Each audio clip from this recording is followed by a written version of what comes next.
What's going on? Make sure you check out our new sponsor, Cell Phone Buyers Recyclers. They pay cash for smartphones and tablets. Like and share their social media pages, Facebook and Instagram, and websites in the description for a chance to win an iPhone. What you waiting on? Hurry up and get that iPhone. All right, man. 3-6 Mafia is being sued for copyright infringement for allegedly, basically stealing over 100 songs. But let's get into Megan Thee Stallion first. She got some beef with her record label, which is spearheaded by Carl Crawford. Yes, Carl Crawford, ex-football player. He has a record label called 1501 Certified Entertainment. And when Megan Thee Stallion signed either a managerial or co-promotional deal with Roc Nation, he went to go get Jay Prince. So we spoke about this, I think, last year. So let's get into the Megan Thee Stallion situation. Make sure you hit that subscribe button, bell icon button, share the video. Don't forget to check out our music entertainment playlist for more videos like this. And she says, according to TMZ, and I'll link both articles in the description from TMZ under article link. And she says certain execs at her record label have a rep for bullying and a strong arm tactics, which she's talking about Jay Prince. But she's taking the stand by taking them to court. She's already won. Meg went on the offensive by filing a lawsuit Monday against 1501 Certified Entertainment and its honcho Carl Crawford. As you know, she's pissed about the contract she signed with the label back when she was 20, and she claims now blocking her from releasing new music. A district judge in Harris County, Texas, granted Megan a temporary restraining order which prevents the label from blocking the music she plans to drop on Friday. In the suit, Megan lays out the most outrageous terms of the contract, at least in her eyes. For instance, she's claiming that the deal calls for 1015 certified to get 60% of her recorded income, and she gets 40%, but she has to use that to pay engineers, mixers, and featured artists who comes on the song. So basically, she probably really getting like 10%. And that's why you always got, for a college girl, you would think she would got somebody read this contract. She goes on this video here. According to the suit, contract calls for all the money from Megan's touring and live performances to be paid to the label 1501 Certified. She says that the label is supposed to give her a proper account of what she's owed, but claims that what they provide has been incomplete and purposely and deceptively vague. For people who paying you, would you really believe that they're going to account for your money and give you what you exactly owe? That's why you're supposed to get a third party to do that. All right.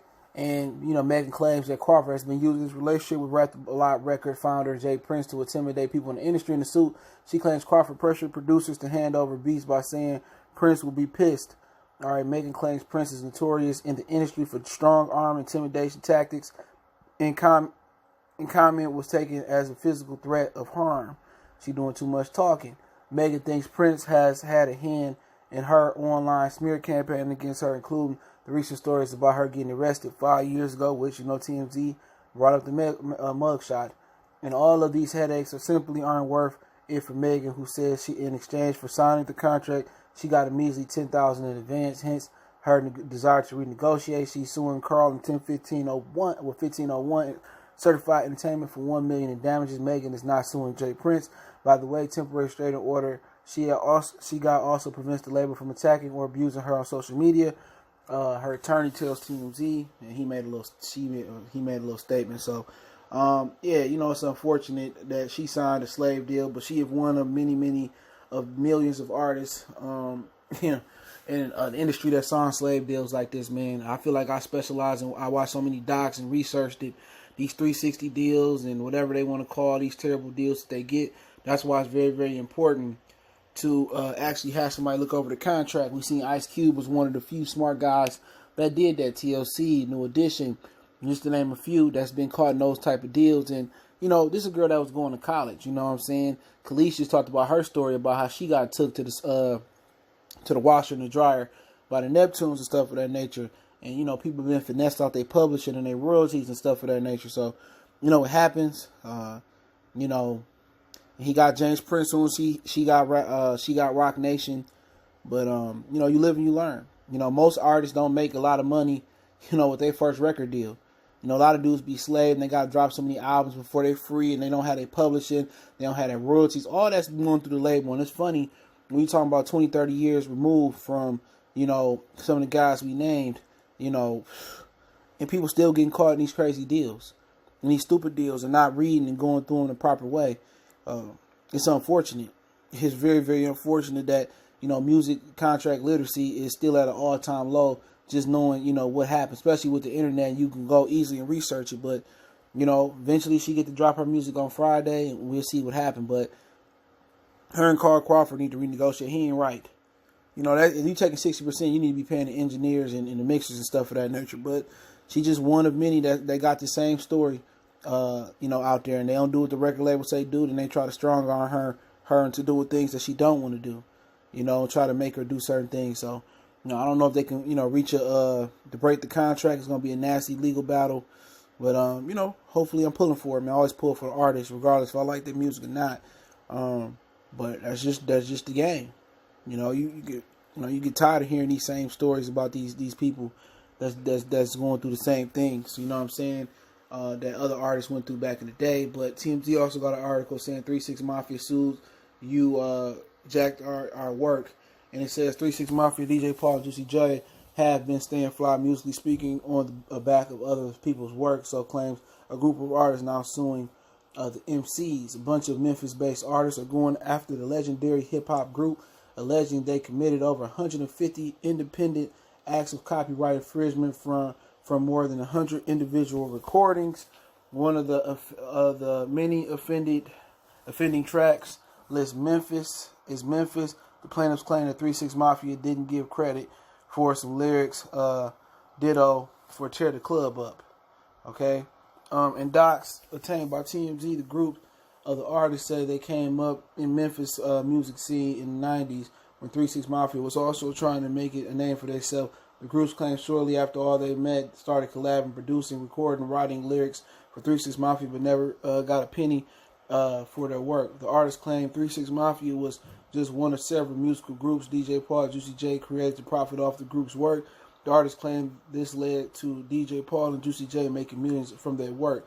The group is being represented by Bradley Eastman and is suing for copyright infringement, unspecific, damages, I hate that damn word, and injunctions blocking 3 6 Mafia from continuing to profit off their work. Okay, I guess the Me Too movement then crept into, you know, the music business and the entertainment business. Talking about Tear the Club, but that was like the 90s, you know what I'm saying? And, you know, you talking about something that probably go back over 30 years ago, almost 30 years ago, and now you want to sue. See, this Me Too movement, I'm telling you, man, it's a new hustle. Oh, he touched me 30 years ago. Oh, I said, Tear, that was my lyric, you know. Why it take so long to sue? You know, you got to have some statute of limitations on some stuff. That song then sold hard copies. It have been streamed, all type of things, man. That just means somebody money ain't funny. Somebody say, yeah, you know, I did write the and that ass on that lyric, so that's technically copyright infringement. Like I said before, it sound like some dudes that didn't make it. Money ain't right. They see it come up on DJ Paul and Juicy J. If they stole your lyrics, man, you supposed to see them in the street as soon as you heard that song. You know, you seen the album cover, you wasn't credited, so why you didn't sue then?